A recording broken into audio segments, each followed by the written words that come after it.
Et bonjour à toutes et à tous, aujourd'hui je vais faire un concept que j'adore et je vais juste vous présenter des pièces de monnaie romaine qui sont parmi les plus rares et les plus chères du monde et ce sont vraiment des monnaies qui sont exceptionnelles. Première monnaie, denier Edmar. Alors avec cette première monnaie, on est tout simplement avec un denier Edmar, donc un denier de Brutus. Alors pour rappeler un petit peu les faits, on a donc Brutus qui était de base un allié de César qui l'a par la suite trahi. Et donc Brutus faisait entre autres partie des dirigeants qui justement contrôler le groupe qui a assassiné Jules César. Donc c'est un personnage historique quand même un petit peu important. Et donc pour commémorer cet assassinat et pour commémorer cette libération entre guillemets du peuple romain, eh bien il a fait cette pièce de monnaie, donc ce denier. Il y a également la version aureus qui existe et donc ici eh bien on va juste s'intéresser à la version denier. Donc sur l'avers vous pouvez voir la tête de Brutus et sur le revers vous pouvez voir un pileus qui est donc un bonnet qui symbolise la liberté et autour on va avoir eh bien deux dagues qui symbolisent les armes du crime. Également on va avoir la légende Edmar qui signifie tout simplement Ide de Mars et donc ça symbolise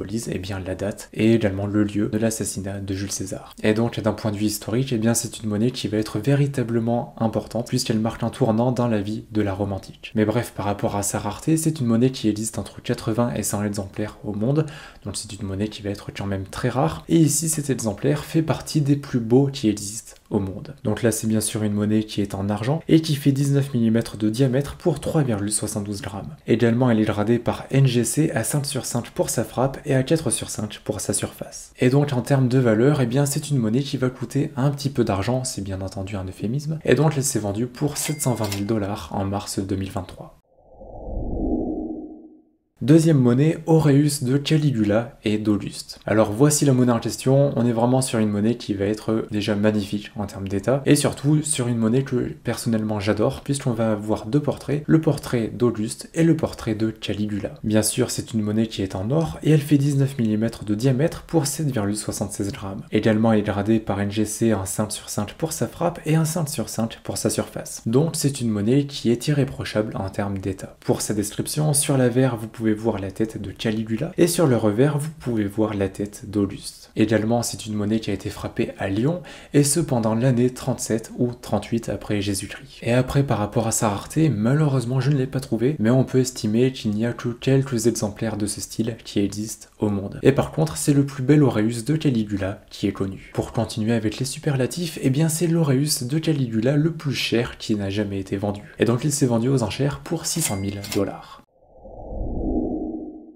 Troisième monnaie, aureus de Posthume. Alors voici la monnaie en question, on est une nouvelle fois sur une monnaie qui est exceptionnelle, comme toutes les monnaies de cette vidéo, et c'est une monnaie que personnellement je ne connaissais pas. Enfin, j'en avais peut-être déjà entendu parler, mais du moins je ne m'en souvenais pas du tout, parce que Posthume, il n'est pas connu pour avoir fait des monnaies en or, et donc ici, eh bien, c'est une monnaie justement de Posthume en or, puisque c'est un aureus. Donc c'est une monnaie qui va être vraiment très très rare par rapport à ça. Comme je viens de le dire, c'est une monnaie qui est en or, et qui fait 21 mm pour 6,41 grammes. Également, elle a été frappée à Lyon, et ce en 262 après Jésus-Christ. Pour la description, sur l'avers, vous pouvez voir le buste lauré, drapé et cuirassé de Posthume, et sur le revers, vous pouvez voir Minerva avançant à gauche. Elle porte un bouclier et une lance de la main gauche, et une branche de la droite. Aussi en termes d'état, c'est une monnaie qui est gradée par NGC un 5/5 pour sa frappe et un 3/5 pour sa surface. Après, pour sa rareté, malheureusement je ne l'ai pas trouvé, mais on peut estimer qu'il n'y a que quelques exemplaires, voire quelques dizaines d'exemplaires dans le monde. Et donc enfin, par rapport à son prix, eh bien elle s'est vendue aux enchères pour 264 000 $.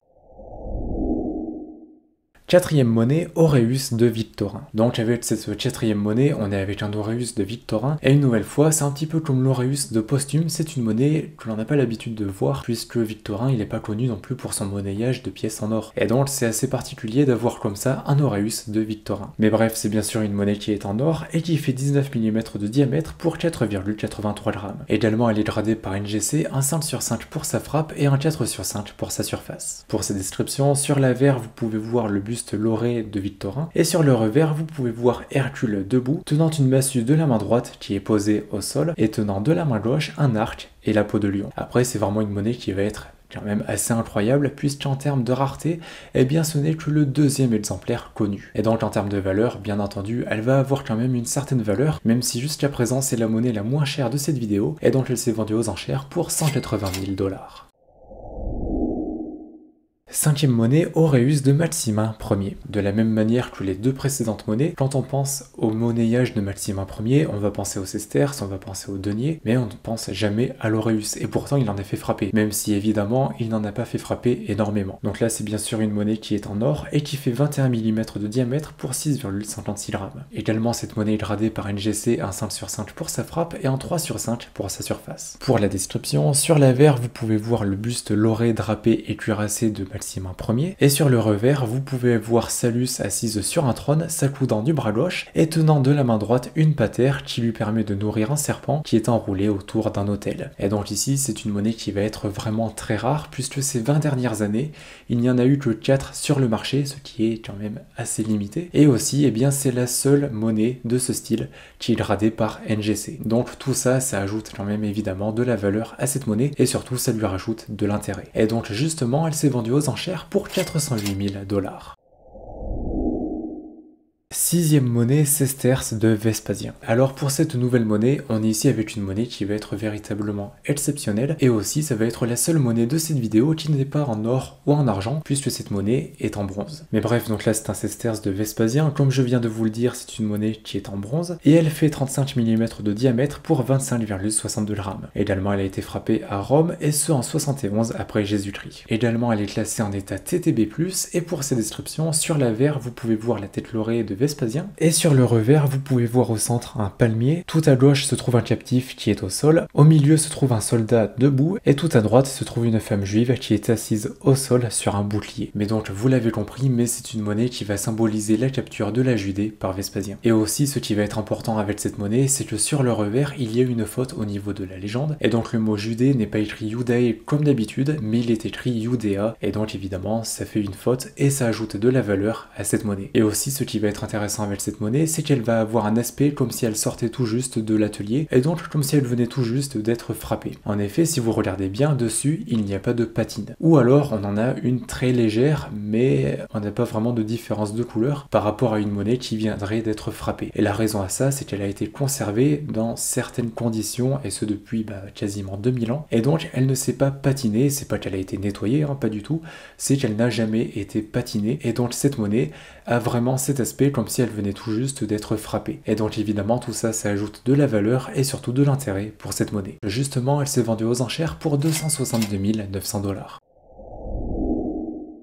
Septième monnaie, Aureus de Titus. Alors voici la monnaie en question, on est une nouvelle fois avec une monnaie qui va être véritablement exceptionnelle, et ce par son histoire, mais surtout par rapport à son état et à sa rareté. Par rapport à son état, c'est le plus bel exemplaire qui existe au monde. Il est considéré comme étant quasiment dans un état parfait, si ce n'est une petite marque au niveau de la joue de Titus. Sinon pour la description, sur l'avers vous pouvez voir la tête laurée de Titus avec le bouclier Aegis, et sur le revers vous pouvez voir Victoire debout posant son pied sur un casque et inscrivant un bouclier qui est posé sur un palmier. Également ici, c'est une monnaie qui va être de la plus grande rareté puisque c'est le seul exemplaire connu avec une légende qui est complète. Et donc évidemment, tout ça, ça ajoute beaucoup d'intérêt pour cette monnaie, surtout que c'est une monnaie qui va avoir un certain intérêt historique puisqu'une nouvelle fois, elle est ici pour représenter la conquête de la Judée, et d'ailleurs, c'est littéralement marqué Judea Devicta, ce qui signifie la Judée est conquise. Et d'ailleurs, pour la petite anecdote, cette monnaie a été frappée potentiellement en 70 après Jésus-Christ, sauf que la Judée a été conquise en 73 après Jésus-Christ, et donc ils ont été un petit peu ambitieux au moment où ils ont frappé cette monnaie. Mais bref, sinon par rapport à cette monnaie, comme j'ai pu vous le dire, c'est une monnaie de la plus grande rareté, que ce soit par rapport à son état, par rapport à son nombre d'exemplaires, ou même à sa légende, et donc cette monnaie s'est vendue aux enchères pour 956 000 $. Mais donc voilà pour ces monnaies, j'espère que ça vous aura intéressé. N'hésitez pas à me dire dans les commentaires quelle monnaie vous avez préférée. Personnellement, je vais choisir le denier Edmar, et ce évidemment pour son histoire, parce que c'est vraiment une monnaie que je trouve incroyable par rapport à ça. Mais donc voilà, vous n'hésitez pas à me donner votre avis dans les commentaires. Également, je vous rappelle que vous retrouverez toutes les sources dans la description, donc si jamais vous souhaitez en savoir plus, eh bien vous pourrez le faire directement. Et aussi vous retrouverez sous la vidéo le lien vers mon site internet empiredesmonnaies.fr. Dessus il y a la boutique sur laquelle il y a des centaines de monnaies en vente. Il y a des romaines, des grecques, des royales, des françaises, etc. Il y en a vraiment pour tout le monde et pour tous les budgets. Donc si jamais vous souhaitez passer une commande, c'est le premier lien sous la vidéo. Également, n'oubliez pas de mettre un pouce bleu, de vous abonner et d'activer la cloche des notifications. Et puis si vous êtes encore là, et bien déjà merci beaucoup. Et puis marquez monnaie romaine dans les commentaires. D'ici là, je vous souhaite une bonne journée ou une bonne soirée. Prenez soin de vous et de vos proches. Et puis on se retrouve dans une prochaine vidéo. Allez, salut!